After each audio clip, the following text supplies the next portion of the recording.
Bueno, buenos días a todas y todos. Muchas gracias por estar aquí. Vamos a dar inicio al panel. ¿De qué hablamos cuando hablamos de justicia feminista? A cargo de la doctora Nelly Mijersky. Bueno, todo un tema cuando hay que presentar a Nelly Mijersky.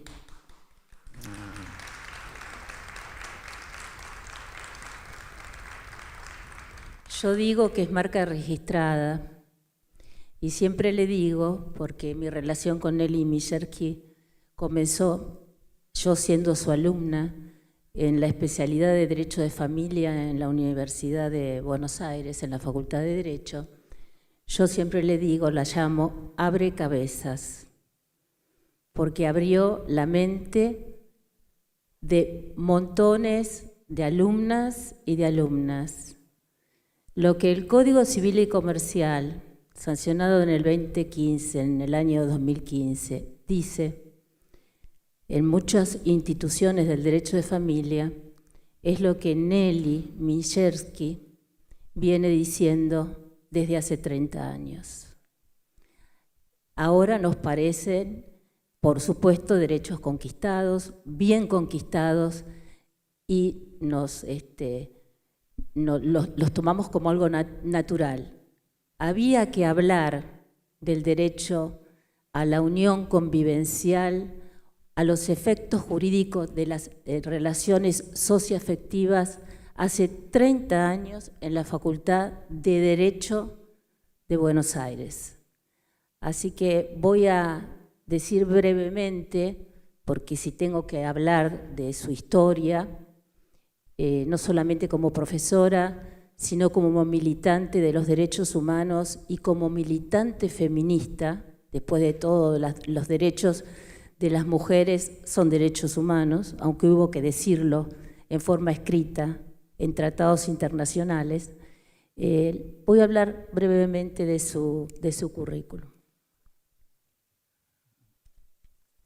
Bueno, Nelly es abogada, profesora emérita de la Facultad de Derecho de la Universidad de Buenos Aires, autora de libros y artículos sobre la materia, directora de la Maestría de Problemas Infanto-Juveniles también en la Facultad de Derecho de la Universidad de Buenos Aires, impulsora de la campaña por el derecho al aborto seguro y gratuito. Bueno, Nelly, pila para nosotros, te doy la palabra. Muchas gracias. Bueno, buenos días, muchas gracias, Elena, que es como de costumbre muy exagerada. Primero que todo, quiero transmitir mi agradecimiento al pueblo del Chaco, a la Resistencia, a las lugareñas que me han recibido realmente con un afecto muy grande. Es muy emocionante estar acá. Reconocimiento y agradecimiento a las autoridades de la Jota, especiales a quien, hija de un amigo mío, hoy es mi amiga, que es Laura Tissenbaum, representante emérita, diría yo, de las mujeres chaqueñas. Le quiero agradecer al gobernador, que reconozco que ayer me llamó la atención su discurso, me encantó. O sea que es muy importante para mí, para todas nosotras, y le quiero agradecer a todas las chicas lugareñas y de Buenos Aires que con su tarea han permitido que se celebre este congreso, este encuentro, este contacto de personas que dejamos por un momento estas pantallas que fueron el único medio para comunicarnos durante 2 años. O sea que creo que tenemos hoy muchas cosas para celebrar, a pesar de todos los difíciles momentos que estamos transcurriendo, en especial nuestro pueblo de Argentina y de los países de la gran patria americana.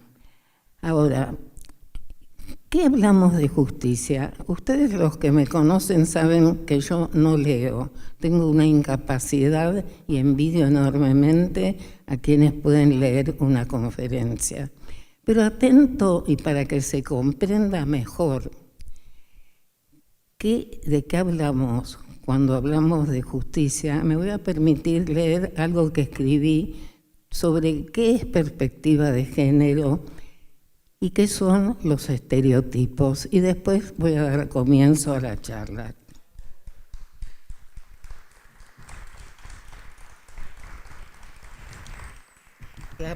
La perspectiva de género supone una mirada crítica. ¿Cómo? La perspectiva de género supone una mirada crítica de todos los ámbitos en los que nos desarrollamos las personas. Es una técnica, estrategia, una categoría de análisis que permite observar la realidad e identificar cómo operan las desigualdades de género en los diferentes espacios en donde actúan. Estas desigualdades son producto de estereotipos que no son naturales, sino que son construidos culturalmente e impuestos socialmente, impregnan a las personas y operan directamente en las relaciones interpersonales. Tener una justicia con perspectiva de género implica reconocer y problematizar los aspectos sociales que promueven las desigualdades sociales, culturales y económicas, entre otras, entre hombres y mujeres, y en función de ello, analizar la problemática en cuestión. Se deben valorar las implicancias diferenciales que tiene cualquier acción planteada para los distintos géneros con el objeto de alcanzar la igualdad real y no reproducir estereotipos que colaboren en el sostenimiento de las relaciones de poder características del sistema patriarcal. Estos análisis deben además ser necesariamente interseccionales y transversales, y de esta manera cuestionar el paradigma basado en el ser humano neutral y universal, construido sobre la idea de hombre blanco, heterosexual, adulto sin discapacidad, no indígena, teniendo en cuenta las diferentes esferas en las que se pueden ver vulnerados los derechos humanos fundamentales de las mujeres en función de su raza, etnia, orientación sexual, condición económica, etcétera, y que profundizan las desigualdades. Los estereotipos de género y las desigualdades que se generan a partir de estos han afectado tanto a hombres como a mujeres, en tanto exigen masculinidades y feminidades preestablecidas, y han tenido un impacto nefasto sobre las mujeres, un rol fundamental en la perpetuación y subordinación legal y social de estas. Siguiendo a Roberta Cook, podemos decir que los estereotipos degradan a las mujeres y les asignan roles serviles en la sociedad, devorando sus atributos y características. La supuesta neutralidad del derecho es una falsedad. Dicho esto, y dado esta base, podríamos decir, voy a hacer un poco de historia entre qué ha pasado con las mujeres, los feminismos y el derecho. Ha sido una lucha, no necesito en este público explicar qué es el derecho, o sea, qué pasa, cómo nos signa, cómo nos construye y cómo nos somete también, ya que los contenidos no son dados sino solo por el poder hegemónico en cada momento de la historia. La historia de los feminismos, podríamos decir, yo diría más que de los feminismos, de la historia de la desigualdad y de la invocación de sectores muy minoritarios de que las mujeres realmente teníamos iguales derechos que los hombres. Y podemos con extrañeza, podríamos decir, que ya en el siglo XVI, en el siglo XVII, encontramos documentos, por ejemplo en Inglaterra, panfletos como si fueran dos bandos que se oponen, aquellos que subestiman a las mujeres, porque hay que reconocer que durante varios centenares de años, las mujeres, y ahora ya no, estábamos consideradas biológicamente inferiores, e inclusive luchadores que pretendían o decían que nos correspondían iguales derechos, no dejaban de dejar sentado que en realidad éramos inferiores, o sea, era una especie de dádiva. Sucedió en Inglaterra, y ¿por qué digo que también eran inferiores? Porque cuando hablaban de los derechos de las mujeres, despreciaban aquellos sectores masculinos que tenían características o que consideraban que eran, podríamos decir, como en alguna época se ha dicho, mariquitas. Ahora, hacer toda esa historia nos llevaría mucho tiempo. Lo interesante es ver cómo en un momento dado esta historia de desigualdad adquiere características especiales. Y para eso no podemos dejar de referirnos a la Revolución Francesa. Las mujeres, como se ha visto inclusive en el siglo pasado, en la Revolución Francesa tomaron las armas. Fueron ellas las que rescataron, al revés quiero decir, que hacen prisionero al rey, a la famosa María Antonieta. Pero aquí que tenemos muchas constancias de que en realidad la Revolución Francesa comienza una etapa en la cual, que comenzó antes, si leemos a Silvia Federici, La Casa de Brujas, vemos como ese patriarcado que tenía determinadas características en los siglos anteriores empieza a remarcarse y a fijar estereotipos de roles en la sociedad.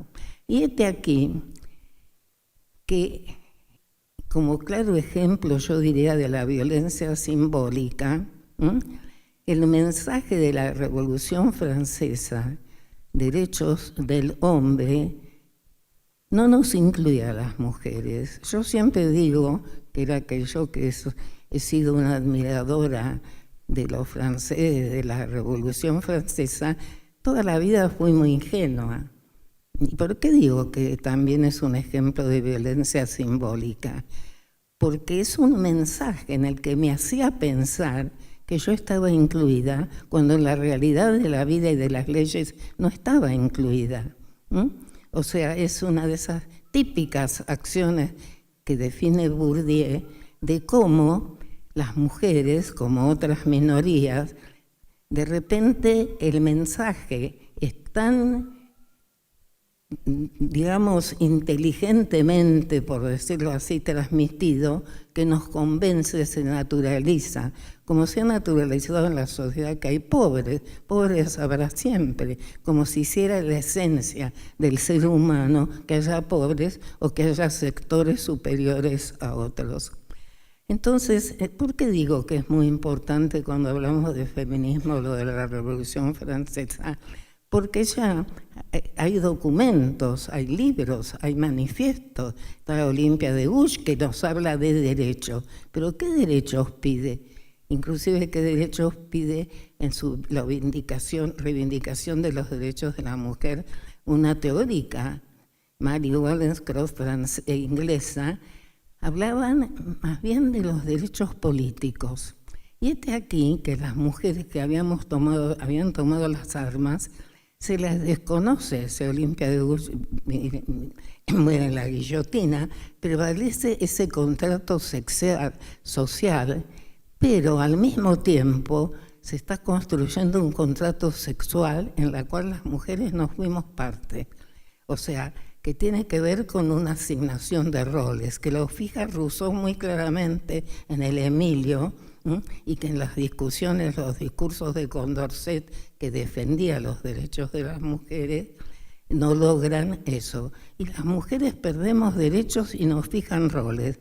Producto de esto, manifiestamente, el Código Napoleón. Y esto viene, y Silvia Federici la vuelvo a invocar, de una asignación de roles muy importante de este mundo que va camino al capitalismo, a la sociedad industrial, necesita que las mujeres seamos reproductoras de fuerza de trabajo, que se nos asigne determinadas características, y al hombre, y comienza, es el que va a proveer, pero al mismo tiempo le va a servir a este mundo en el que hoy terminamos en este momento como estamos, como productor de riqueza, que sin quererlo va a ser tan dependiente y le deja en un ámbito de lo privado. Es el Señor en la casa, hay una glorificación del amor romántico, hay toda una situación, una estructura que nos va fijando las mujeres incapaces, código Napoleón, código Vélez Sarsfield, igual que los niños. Entonces hay un mundo, como comencé diciendo, con el cual lo humano, las características de la humanidad, no las tenemos incorporadas, nuestras características como mujeres, sino son las características que fija el poder masculino. Entonces, es muy interesante unir nuestra historia y nuestra historia de derechos y cómo los vamos adquiriendo. ¿Por qué hablo de derecho? Porque en realidad, cuando hablamos de justicia feminista, hablamos de acceso a justicia. Y si bien yo me voy a referir, yo entiendo acceso a justicia no solamente como el acceso a la administración de justicia estrictamente hablando, porque la situación que nos encontramos las mujeres y en realidad todos los seres humanos, hombres, mujeres, cualquiera sea su identidad, es que si yo hablo de acceso a justicia o de justicia feminista, tengo que hablar de todos los operadores, podríamos decir, ya sea en el poder legislativo, en el poder ejecutivo, en el poder administrativo o en el poder judicial. Y ahí tuve la alegría, en fin, uno dice la alegría porque cuando piensa algo y después encuentra personas a que respeta, que Gil Carbó en su libro también habla de esto, que cuando hablamos de acceso a justicia, en realidad tenemos que tratar un universo enorme. ¿Qué pasa? Que hoy, en este momento, necesitamos enfrentar con mayor fuerza, digamos, con todas nuestras fuerzas, a un sistema de administración de justicia, que es quien nos opone con mayor fuerza, es el poder en este momento en el cual las mujeres no encontramos las respuestas debidas. Ahora, ¿dónde empieza cuando las mujeres, después de esta pequeña historia que di, empieza a hablarse ya de feminismo jurídico o de la relación de las mujeres y el derecho? Esto se da, y después muchas veces, hoy no hay tiempo, vamos a ver cómo nuestros derechos también se van ampliando después de catástrofes. Después de la guerra del 14 empieza el derecho al voto, después de la guerra del 45, y el feminismo jurídico y esta lucha de ver esta relación de confrontación, de intercambio, de tensiones entre el derecho y los derechos de las mujeres, porque, digo y aclaro, yo cuando hablo de derechos humanos de las mujeres, cuando hablo de perspectiva de género, hablo de perspectiva de derechos humanos de las mujeres, empieza a desarrollarse en Estados Unidos en los años 60, 70, porque las mujeres, después de la guerra, habían ocupado lugares del 45, empiezan a acudir más en masa a las universidades, a las facultades, estudian derecho, empiezan a trabajar sobre esta temática. Ahí tenemos que recordar a Mackinnon, que empieza a trabajar la jurisprudencia, aparece también ya trabajando con temas jurídicos, está nuestra queridísima y que se extraña tanto, que nunca me acuerdo bien el nombre, que murió hace poco, la jurista que integraba la Corte Suprema de Estados Unidos, y Nancy Fraser, que nos habla, y me interesa recordarla porque aparece con algo de la problemática que las mujeres y la teoría hemos enfrentado, y muchas veces se nos ha dicho, ¿qué hacemos? Primero luchamos por un cambio social más profundo y después por los derechos de las mujeres. Ella nos habla del derecho que la justicia feminista tiene varias aristas y que una de sus aristas es el reconocimiento, o sea, la igualdad, la paridad, pero el otro es la redistribución. O sea, ¿qué hacemos? Un mundo, podemos lograr la paridad, podemos lograr, y qué pasa si esta redistribución, o sea, el objetivo, las diferentes clases, si va a seguir subsistiendo el hambre, ¿cómo hacemos? Y trata de articular estos dos prismas, estos dos parámetros. Entonces, ahí se empieza a desarrollar toda una teoría, y empezamos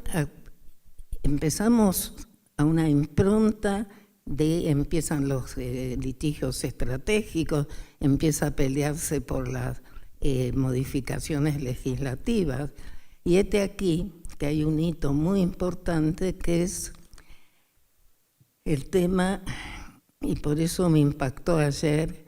A veces nos gustaría unir todo lo que se va diciendo en los distintos espacios, ¿no? Cuando habló tanto del gobernador como cuando habló Zaffaroni, el tema de esta igualdad, este tema de cómo la inversión de los derechos, porque las mujeres también primero luchamos nada más que por nuestros derechos políticos. Después fuimos obteniendo, en la Argentina hemos obtenido una cantidad enorme en todas estas últimas 2 décadas, y después de la dictadura, con el ejemplo de los pañuelos blancos, de esa lucha, las mujeres hemos obtenido una estructura legislativa que yo podría decir satisfactoria, y recordemos que en la Constitución de 1994 se da un paso muy importante, si bien tiene otros defectos muy grandes, al movimiento feminista. La incorporación de los 11 tratados de derechos humanos nos ha servido de un instrumento jurídico muy importante para poder obtener mejoras legislativas. O sea, desde el campo del derecho sustantivo, yo podría decir que el Código Civil también es un avance enorme. Salimos de la familia patriarcal del Código de Vélez realmente con el Código Civil nuevo, que en la parte de familia es una avanzada, en la parte de niñez también, cómo recoge la capacidad progresiva. O sea, es un modelo nuevo de relaciones familiares completamente democrático y transversal. ¿Qué pasa con todo este campo legislativo amplio que tenemos y que hemos obtenido siempre a través de luchas en la calle? Porque eso es una característica, por lo menos y en general, de América Latina y sobre todo en la Argentina, que nosotros hemos ganado las leyes que tenemos porque tuvimos movilizaciones populares y centenares de miles de personas en la calle. Y fruto y ejemplo es el triunfo colectivo que fue la sanción de la ley de interrupción voluntaria del embarazo. Pero aquí, que acá, como en otros países, nos enfrentamos, así como lawfare es ese monstruo que hoy se va a tratar tan profundamente y todos esperamos escuchar. Las mujeres, yo hoy pensaba, ¿cómo se llama? Podría llamarse también lawfare, esta actitud de una justicia que todavía es patriarcal.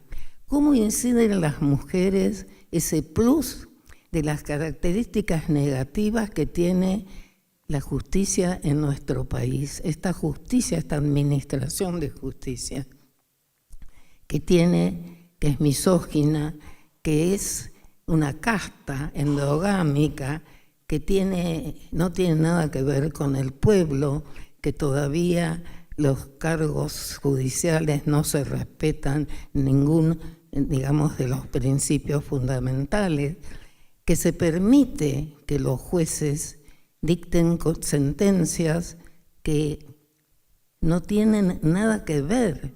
O sea, así como se cita el fallo de la Corte con el Consejo de la Magistratura, todos los días vemos fallos que son contrarios totalmente a la ley, no necesito explicarle. Y encima el Consejo de la Magistratura, por ejemplo, ayer me entero que archivó, espero que la noticia no sea tan exacta porque es un escándalo, a 2 jueces, a Rizzo y Anzoátegui, que tienen una sentencia, han dictado sentencias todas contrarias, sentencias donde hablan de que no existe, digamos, la perspectiva de género, cuando la perspectiva de género, y hoy después voy a desarrollar eso, es una manda constitucional, o una jueza que permite, que falla, que ordena, que procesa a mujeres con bebés que la ley dice que tienen que estar en prisión domiciliaria y las pone en un avión. Estos jueces Rizzo después de 3 años que ha dictado sentencias aberrantes, contrarias a derecho, que denuncia hechos que son legales, como una interrupción voluntaria, que se permite denigrar a quienes practican o fomentan, invocan la ley 27610. Ayer los archivan bajo, por lo que leí, libertad de expresión. Yo desde cuándo digo, está bien que no paguen impuestos, también un juez ahora tiene libertad de expresión, puede decir cualquier cosa. Entonces, ¿qué hacemos y cómo estamos combatiendo esto?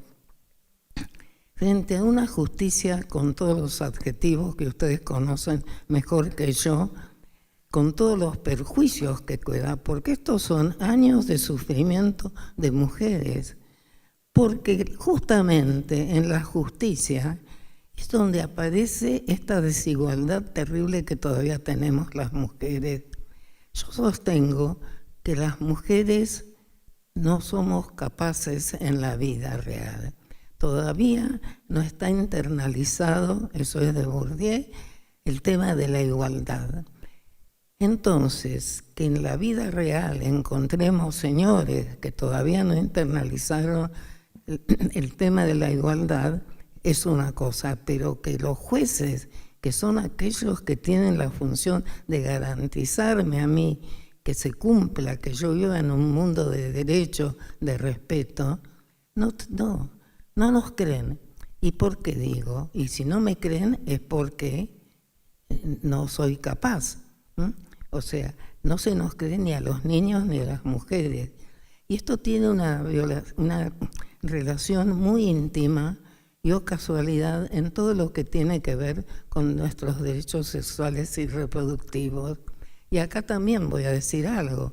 Miren ustedes que si vemos la historia de los derechos que vamos obteniendo las mujeres, nuestros derechos sexuales y reproductivos son los últimos.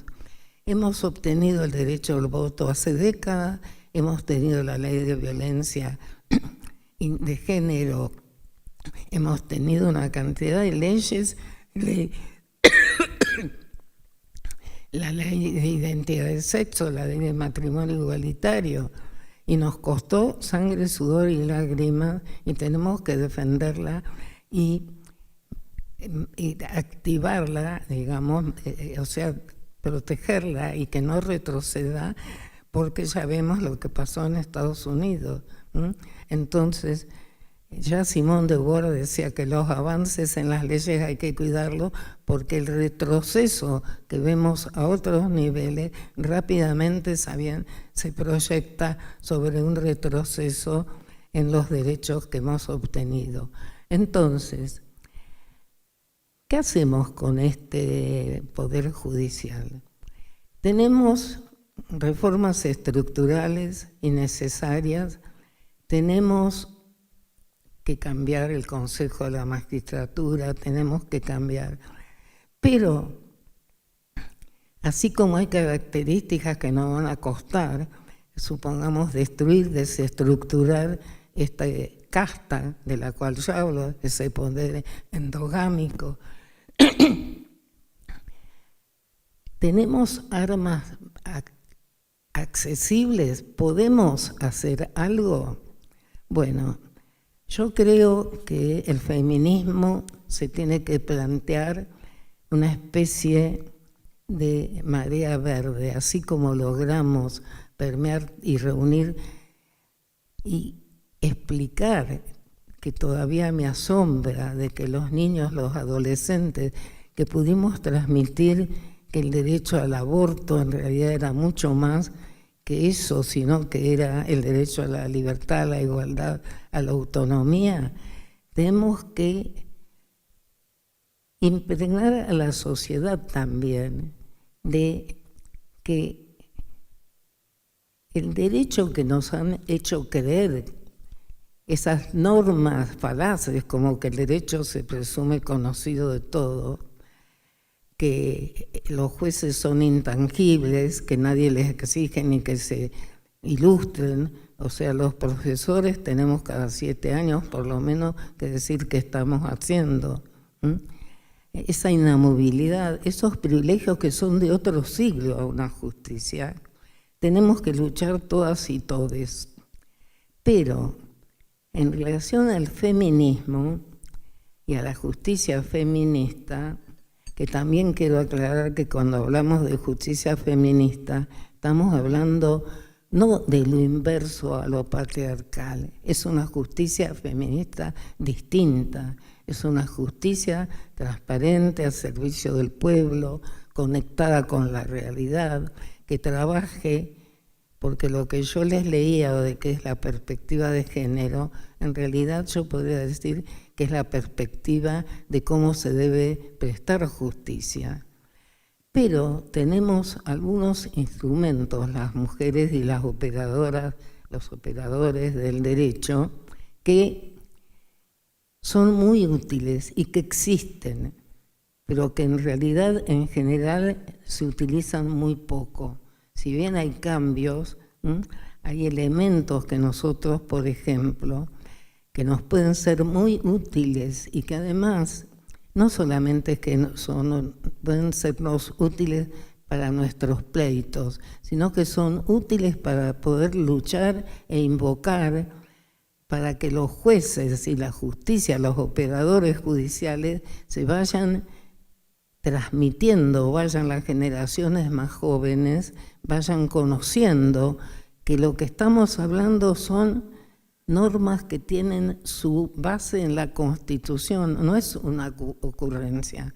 ¿Y de qué estoy hablando? Estoy hablando de, por ejemplo, las recomendaciones. No nos tenemos que quedar nada más que con citar, cuando hablamos de justicia feminista, la Convención contra todo tipo de discriminación o la Convención de los Derechos del Niño o el Pacto de San José o todos los tratados que están en la Constitución. Tenemos que ir a todo lo que se produce también en Naciones Unidas o en la Corte Interamericana, porque eso nosotros tenemos que luchar, y un sector muy grande de la doctrina lo considera también mandato constitucional. Y hablo de insumos tales como la resolución número 33 del Comité de la CEDAW, que es un semillero de conocimiento y de imposiciones a los estados que suscribieron la Convención y el Protocolo. Y ahí tenemos una serie de elementos que nos enriquece para ir cambiando. Y vemos que nuestra jurisprudencia, dentro de todo y con mucho trabajo, ha ido cambiando. Si ustedes leen, por ejemplo, hablo del efecto de una ley, el efecto de una convención, hasta hace pocos años no encontrábamos citada la CEDAW, no encontrábamos citado en los pactos. Ahora empiezan a referirse, empiezan a cambiar. Hay otra mirada. Si se hace un análisis de jurisprudencia de femicidio de antes que se dicta la ley que califica de femicidio determinados homicidios de mujeres, la jurisprudencia fue cambiando. Entonces hay que permear la sociedad ya, mañana, con estos instrumentos, porque los tenemos que invocar y les tomemos la jerarquía que tienen.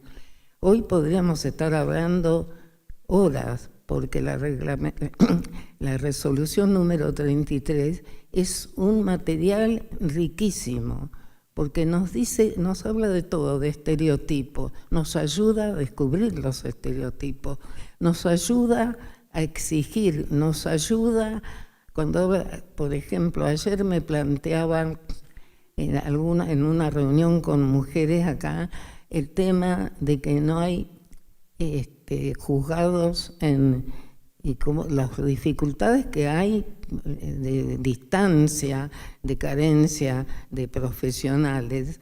Bueno, en la recomendación 33 se habla de presupuesto, se habla de cómo la accesibilidad, de la justiciabilidad. ¿Qué quiere decir justiciabilidad? Es el tema de que las sentencias sean de acuerdo a derecho. O sea, creo yo que hasta tanto consigamos todas las reformas estructurales que son las que realmente nos van a llevar a un mejor camino, todavía la resolución número 33 es algo que nos puede ayudar muchísimo. Yo creo que son instrumentos válidos, sobre todo en la reforma de la administración de justicia.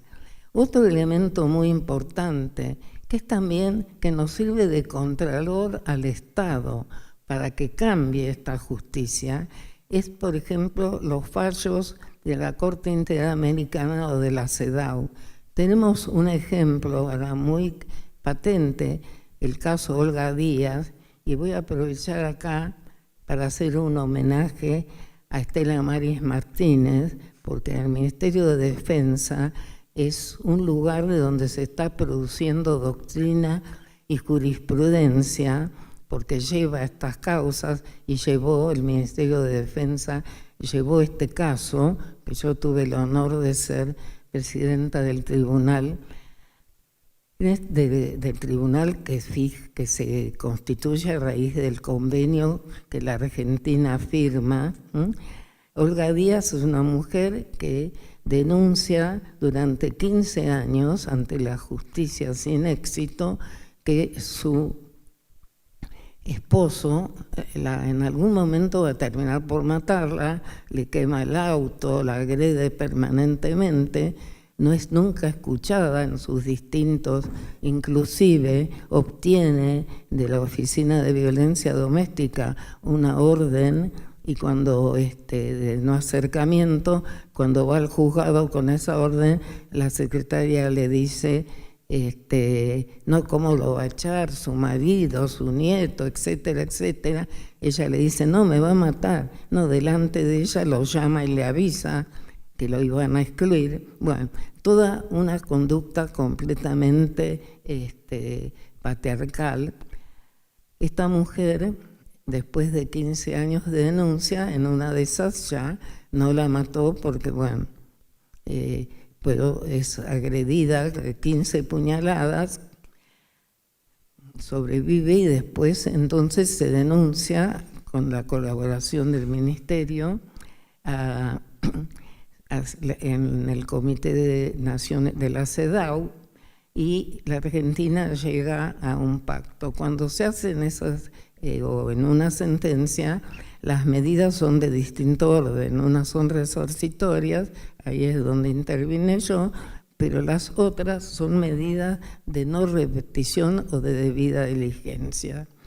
Nosotros estamos empeñados ahora en controlar que esas obligaciones a que se sometió el Estado argentino se cumplan, que tienen que ver con avances, Me podrán decir, ¿no son cambios estructurales? No. Pero yo creo que cuando está en juego la vida de las personas, cuando está en juego el sufrimiento que ocasiona esta violencia que todavía sufren las mujeres en nuestro país y en toda Latinoamérica, aquello que pueda mejorar hay que tratar de hacerlo. Entonces se ordena y el gobierno argentino se ha obligado a capacitar policías. Están ya, tenemos el dato que ya se ha capacitado 1.500, tienen que seguir en cuestiones de género, en violencia, en igualdad. Los distintos estamentos, Ministerio de la Mujer, Corte Suprema, tienen que trabajar, son muchísimos, por eso no menciono a todos, o sea, todos aquellos que trabajan en la temática, Poder Judicial incluido, elaborar protocolos de actuar común, que todavía eso no se ha logrado. Sí se ha logrado una serie de difundir principios que están en la página de la Corte, comunes, que deben adoptar todos, cómo se está cumpliendo la ley de violencia, capacitación y concientización, articulación de comunicación entre todos los poderes que se tienen relación con esto, intercomunicación entre los juzgados que tratan esta temática. O sea, es muy larga la lista, pero quiero decir, y ahora organizaciones feministas, lo que estamos haciendo es controlar, o sea, ¿desde qué punto de vista? Porque eso también, y también está en la recomendación número 33, el tema de la articulación con la sociedad civil. O sea, las mujeres consideramos que aquellas que la relación con el Estado es una relación de control. O sea, tenemos oportunidades como esta y no podemos desperdiciarlas. Ahora, por otro lado, nosotros consideramos y estamos, ayer me quedé pensando lo que dijo el doctor Zaffaroni sobre que tenemos una deuda, digamos, de una producción teórica al respecto.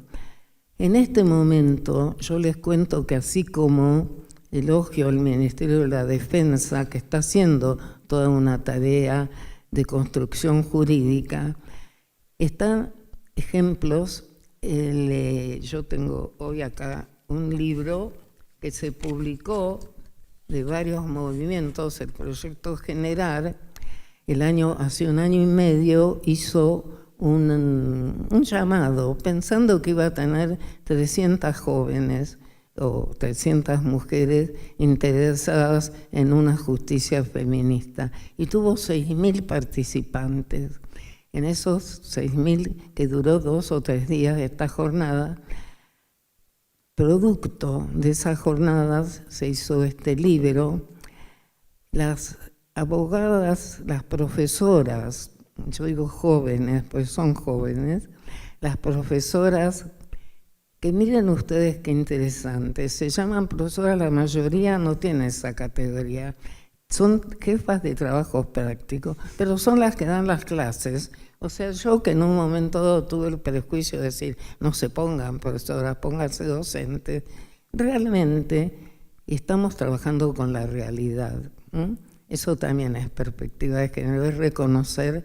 Entonces, estas jóvenes, que es una red de profesoras de Derecho de la UBA, no sé si también hay de otras facultades, han publicado un libro enorme que tiene mucha riqueza sobre justicia feminista. O sea, aparte de eso, hay publicaciones muy interesantes de Ius Baires, que dirige, está ahí, hechas por Diana Mafía, que trabajan todo el feminismo jurídico, analizan la justicia. O sea, creo que las mujeres, una vez más, estamos dando, digamos, no voy a decir una lección, pero estamos dando cuenta de pasión, porque para todo esto, y esto es lo que nos falta y le falta a la justicia. Hay una frase de Kamel Maher que me gusta, que no sé si la voy a recordar, que dice que cuando se trabaja un asunto hay que ponerle pasión, hay que sentirlo como si fuera uno. Y las mujeres, creo que lo que estamos poniendo, hemos visto tanto sufrimiento. La historia del aborto es una historia de drama.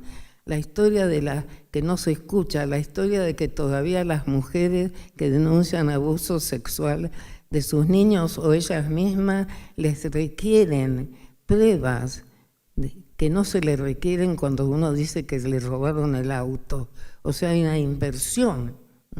El movimiento de madres protectoras y los casos a los niños, seguimos siendo una cohorte de seres humanos, las mujeres, los niños, lo que llamamos también diversas identidades, que no se nos cree. O sea, tenemos una capitis diminutio que no tiene nada que ver con las leyes. Entonces, esto se ve que nos insufla una necesidad de cambiar esta justicia. Por eso, yo no sé cómo estoy de tiempo. Bien. Me gusta traer esta producción, no sé si de una altura teórica, jurídica, sé que está hecha con pasión, que está hecha al servicio. Por eso cuando me dicen que es justicia feminista, yo me voy a permitir algo que escribí aquí.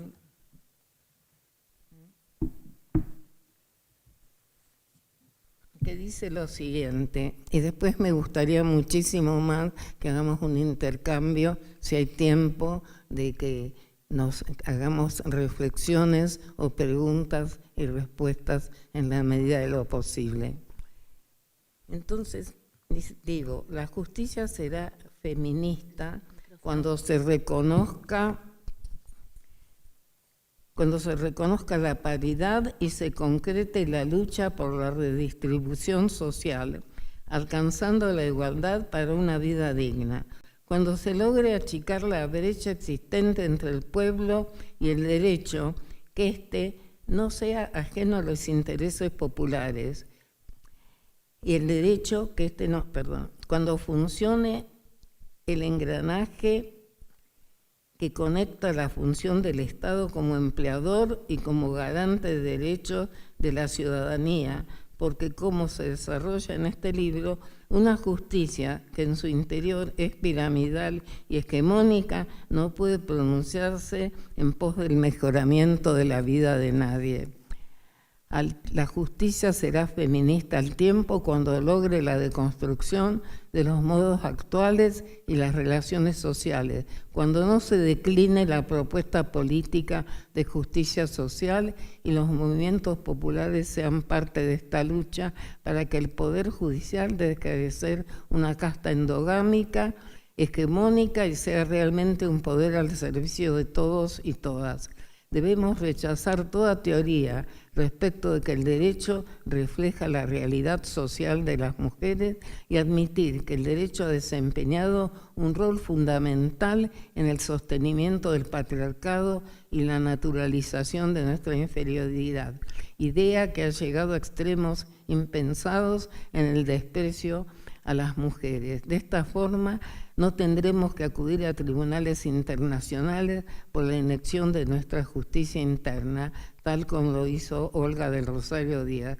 Y sin lugar a dudas, podremos hablar de una justicia feminista cuando la tasa de femicidios baje a 0 y las denuncias por violencia de género sean respondidas en tiempo y forma. Actividades como esta tribuna, lo que se está haciendo en muchos lugares, son, digamos, el camino que tenemos que recorrer. Y tenemos, sobre todo, en este intercambio de saberes, tomemos conciencia que perspectiva de género no es una ocurrencia de un grupo de mujeres, es un mandato constitucional, está en la CEDAW, está en el artículo 72, inciso 22, inciso 23 de nuestra Constitución Nacional. Ese es un legado que debemos respetar. Ayer Zaffaroni creo que terminó también hablando de la Constitución.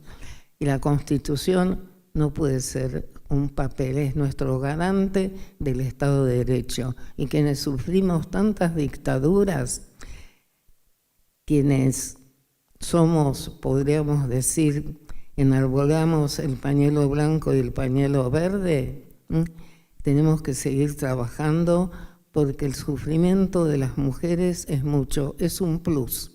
El otro día leí que se inicia una querella, una mujer lesbiana, presa en la dictadura, y cuenta lo que ya conocemos, pero cada vez que uno vuelve a leer se impacta más, las violaciones. Y que ella dice cómo cuando la violaban, el Tigre Acosta justamente, y la llevaba a otros lados, ella se daba cuenta que no era por un placer, era para demostrar el poder, ese machismo, ese plus que tenemos las mujeres de sufrimiento por nuestra condición de tales. Entonces es una obligación a quienes tenemos en nuestras manos como operadoras del derecho la posibilidad de atenuar ese sufrimiento, que utilicemos todos estos instrumentos que nos permitirán, aunque sean granos de arena, mejorar la justicia, sin perjuicio de que sigamos y luchemos a la par por los cambios estructurales. Muchas gracias.